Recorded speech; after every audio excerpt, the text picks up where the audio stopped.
Oi, oi, oi, meninas, sejam todas bem-vindas no meu vlog. Queria fazer uma perguntinha para vocês. Na folga de vocês limpam a casa ou só descansam? Porque no meu caso, não tem como descansar.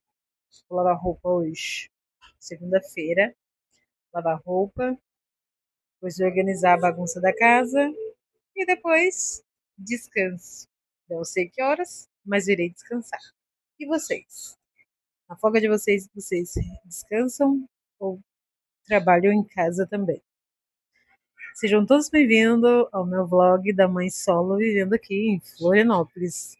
Já vai fazer 11 ou 12 anos que estamos aqui, mas amamos esse lugar incrível, maravilhoso. Espero que vocês gostem.